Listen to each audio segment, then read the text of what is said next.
Hello, Jessica. Hello, My name is Damon. I know that.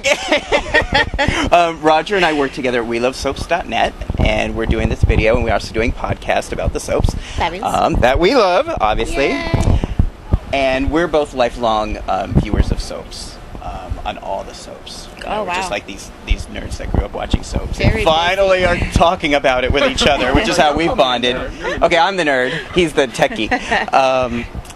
And I, as a lifelong soap fan, I just wanted to say what an amazing honor it is to meet you, and how your storyline this past year. I'm 38 years old, and this has been one of my favorite stories I've ever seen. And I swear to you, and I would not say that. It's easy to say that. I know. Believe me. You can see my other interviews. This isn't something I say lightly. Oh, good. I'm glad. How has mine this... too. my very short career. How, first of all, before you started on Guiding Light, what were you doing before that? Oh, I was doing all the typical New York actor type things. I did. Oh, you saw that. Commercials here and there, whatever, guest spots on TV shows that shoot in and around New York. Beating the pavement. Is that the correct phrase? It's all wrong, isn't it? It's pounding the beating the pavement? Sorry. You know what I mean. Sounds a little R-rated. It's but, not good. Well, that's okay. But yeah, whatever you can possibly do in New York, I was trying to do it. And, getting jobs here and there. And What was it like when you learned that you were going to be on Guiding Light? A tremendous relief.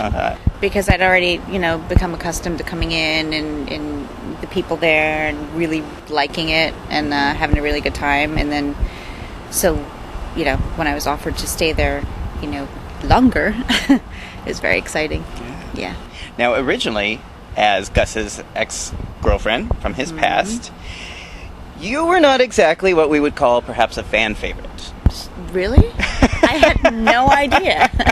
What was the reaction you received when you started on the show initially? I expected it. I understood the premise, and I understood how powerful a couple they were, and so I totally got that, and I didn't mind it at all. Really, it was just part of the story. I didn't mind being, the unliked bad guy interloper kind of thing. Did fans ever say negative things to you, or write negative things to you? Not to me directly. Thank you for that. But no, but I understood that that was just how the story flowed. I was a character from who knows where. Nobody really knew anything about her, so it wasn't like they could really fall in love with this character who was breaking up a really popular couple. Although I have to go on record and say, she didn't break them up. They broke up and she was there. It's totally different. That is different. Well, she was not a schemer. She did not intentionally, with malice, try to break them up. No, she did not try to break them up. But she was there, as you said. She happened to be there. Ready, willing. Yeah. And then about a year or so into your stay on Guiding Light, the character of Gus died. Yes. Olivia got his heart. Yes. And this began the storyline, which myself and so many fans have become so enamored of. Yay. How did that come? How did the producers, or did they approach you with the direction the storyline was going to go in, as far as your friendship in the beginning with Olivia? Yeah, they did let us know that we were gearing towards this relationship, and it was a relationship. It was nothing more than, you're going to be pulled together into this whole thing, and it was dramatic enough just to be friends. So everything else that happened after that was just really just icing, because it was going to be exciting to work on a relationship between two women in general, and then it turned into a love story. And so we were set up to say, all these circumstances are going to really push you two together. What did you think about that when you first heard about that? I loved it because we'd lost this character, which was really sad, and we lost Ricky, the actor, which was really sad. But it was nice to have this story that we were actually going to tell, to make something of that whole thing. And I was really excited to work with Crystal. Hello. But I was really excited. It was so different at the time, just hearing it, and then how it was written was perfect and different and really beautiful, and it was all very exciting. At any time, did you expect that the fan reaction would be this huge? No. What did you think was going to happen? I thought maybe, depending how it played out, because you still don't know if it's going to go this way or if it's going to really follow this path, or maybe it could go that way, or maybe it'll die down, or you don't really know. I certainly didn't know. But maybe it would be a little controversial, I thought. I didn't realize it would be as far-reaching as it turned out to be. Yeah. That it would nice become surprise. this phenomenon. Yeah. Yeah. Was the character of Natalia for you modeled after someone you know, or is when you're approaching Natalia, how do you go about doing that? Well, we're extremely opposite, and then there's also all these cultural things and things like that they're so similar, and I know that person, and I've seen that in that person, and I know it's a lot to draw from. Mm-hmm. So she's sort of like an amalgam of things that I kind of know. In what ways are you seen. similar? Just I get the whole growing up in the city, and there are a lot of single women out there raising children that I know personally, my family and things like that, and that whole relationship she had with Rafe was really important, and I really got that because I've seen it, and it's been in my family. So things like that I could really relate to. And there's other things that are just completely different. What's different? How are you opposite?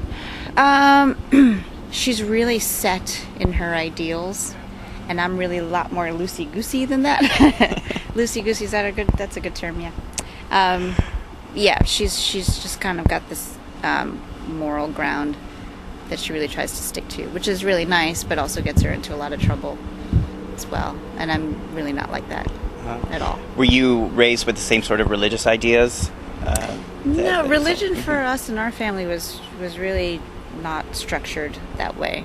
Mm-hmm. It was, the age-old, spiritual people, but not, not in the same way that Natalia is. I mean, it's kind of what she relies on. Her faith is kind of what she turns to. Mm-hmm. Yeah.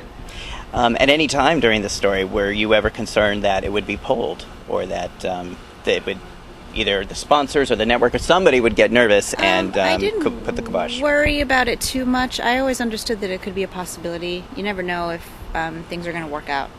And I've seen it happen with other stories. Sometimes they kind of, ignite, and sometimes they kind of just fade away. So, yeah, I didn't know. I thought it could happen either way. Mm-hmm. But it turned out the other way, so it was good. Why do you think the Otalia, as the fans call them, have become such a phenomenon this past year? What I've been told is that they just really like the story. They like the way it was written. They like the way that the characters spoke to each other in a real way. They liked the conflict of what they were going through.